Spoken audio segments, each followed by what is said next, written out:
What's up guys, Sean here, and today I want to talk about the Vice documentary on Black conservatives in the United States of America.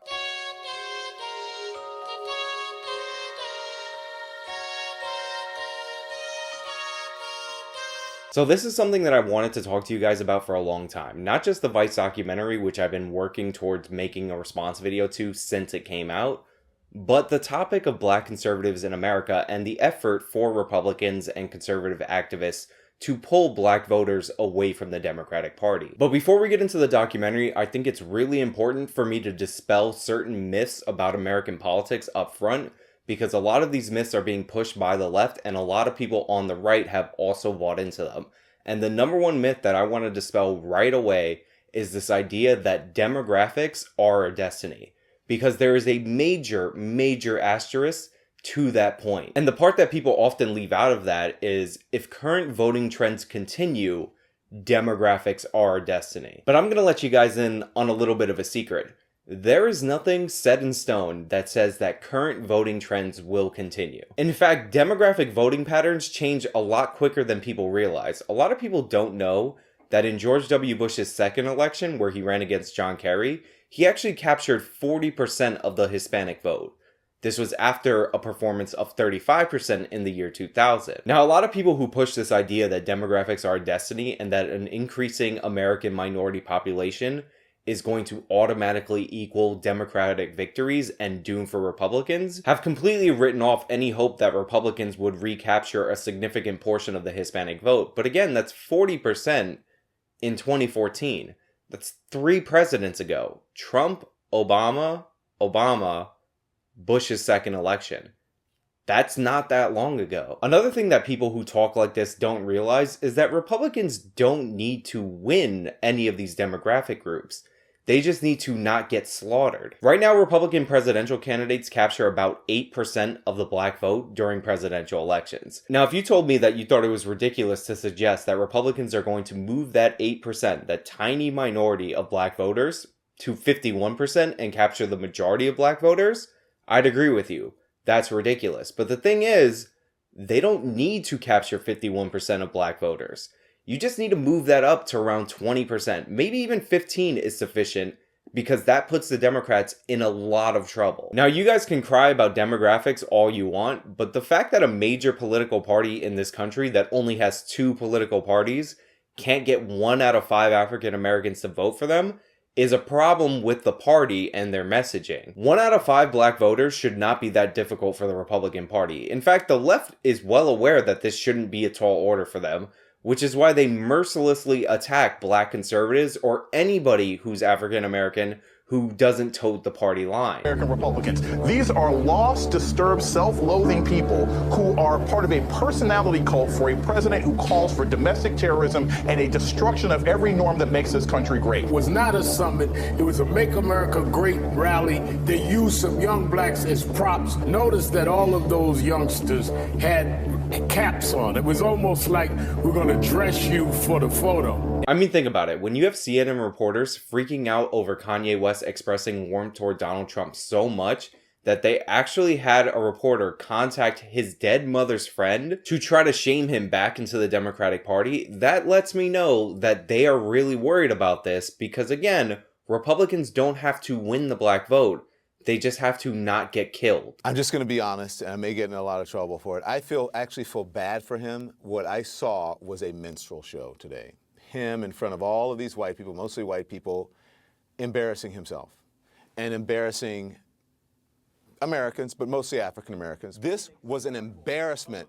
Kanye's mother is rolling over in her grave. I spoke to one of her friends today, or texted with one of her friends today from Chicago, Donda's friends. I used to live there. I know him. She said Donda would be embarrassed by this. She would be terribly disturbed by this. And Kanye has not been the same since his mother died. So keep that in mind, because it's that fear that caused Vice to make this documentary in the first place.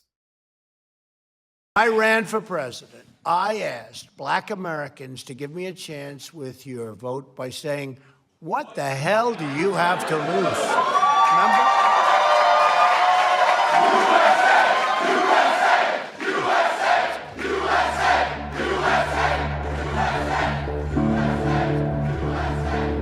I'm just gonna be honest. I never thought I would ever see this many black people in MAGA hats. Okay, so we're just a few seconds in, and we're already at my absolute favorite part of this Vice documentary. And that's this host looking directly into the camera with a confused face because black people around him are cheering for Donald Trump. This is my favorite part of the documentary for multiple reasons. One, the entire basis of this new young black conservative movement is to fight back against people shaming them into agreeing with the Democratic Party. But of course, since Vice is a left-wing outlet, they can't help themselves, so they include this guy making this face looking at the camera, even though he knew full well the event that he was going to. Like, it's not like he ended up there on accident and he decided to film the documentary later. He specifically went to a scheduled event where President Trump was due to address a bunch of young black conservatives. And yet he's looking at the camera surprised. So the geniuses at Vice decide to do a documentary about black conservatives in America because they're worried that this is an increasing movement in the United States of America because of the new pitch that's coming from people like Candace Owens and other young black conservatives. And that new pitch is that the Democrat and the professional left shame black people into fighting for the Democratic Party, yet they decide to stage and put in their documentary this guy shaming black people for not voting for the Democratic Party. Because of influencers like Antonia and Candace Owens, more young black conservatives have declared their allegiance to Trump online. But this decision can have life-altering consequences. So my name is Shekinah, for those of you that don't know, and I've decided to exit the Democrat Party. Shekinah Geist is one of these people, a budding social media influencer that we met at the conference in DC, who recently dropped out of college after being bullied for wearing a Trump t-shirt on campus. Now, the next thing I want to get into is this young black conservative woman who came out as a Trump supporter in her college and was bullied so much that she ended up going back home and transferring to a different college. When you wore that Donald Trump shirt, did your friends know kind of your political leanings, or was that when they found out? I definitely got backlash. You know, you were afraid of losing some of the first black friends you had? Yeah. And did that happen? Most of them said they just couldn't imagine me supporting someone like Donald Trump. We just kind of quit being friends. It wasn't necessarily uncivil, we just kind of quit talking to each other. I think out of all the stories Vice featured in the documentary, this is the most sympathetic one for black conservatives. Because not only was this girl dropped by all of her friends for coming out as a Trump supporter, and she was hated and bullied so much that she had to leave school, but they actually started targeting her and saying that the reason why she was a Trump supporter is because she was brainwashed by her white parents, because this is a woman who was adopted by white people.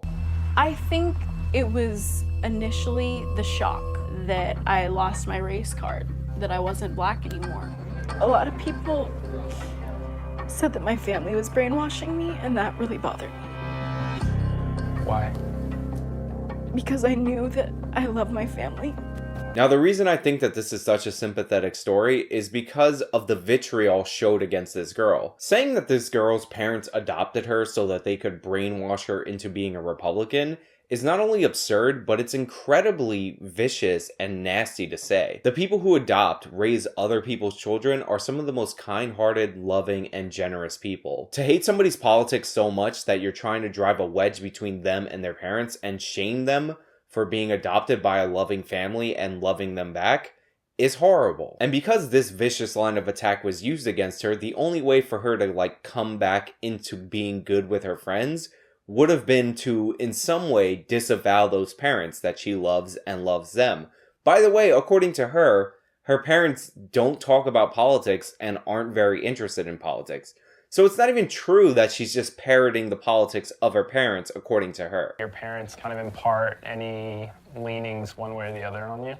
Really, no, not at all. My dad hates politics. So they encouraged you to find your own way? Yeah, they said, you research and you pick whoever you think is best fit. On top of that, does anybody remember the wokest quarterback in the NFL, Colin Kaepernick, who was adopted by white people as well and came out to be one of the biggest Black Lives Matter supporters that there is? This guy is so woke and against oppression that he's praised people like Fidel Castro. So if having white parents made you conservative, what happened to Colin Kaepernick? But that's the thing, it has nothing to do with consistency. Colin Kaepernick parroted their narrative, therefore he's a hero.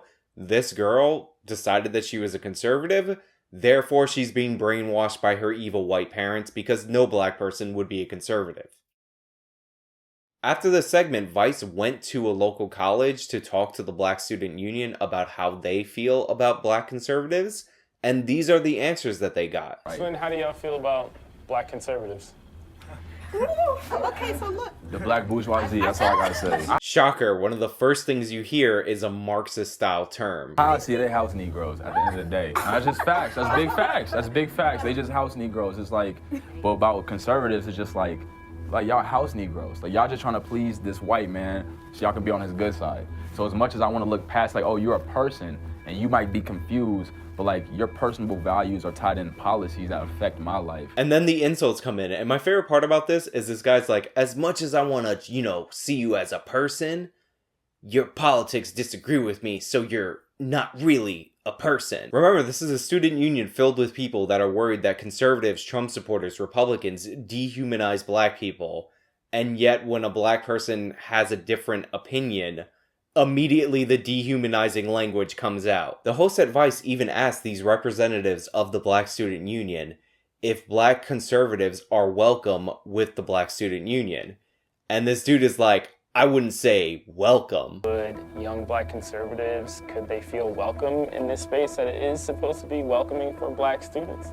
That's a unique word. I wouldn't say welcome, but I'll definitely say feel challenged. To back up the reason why you believe, and I would do the same, as well as everybody else, with some facts and also with some emotions. And he says that they'll be challenged with facts and some emotions. Well, I saw a lot of emotions. I didn't hear any facts about why black conservatives are such bad people. Remember, the argument for black student unions on these college campuses is that black people are not being represented by the general student union because they are historically a marginalized group. So while the student union is a political arm that's supposed to represent the will of the majority of the students, the Black Student Union is supposed to make black people feel welcome and represented on college campuses.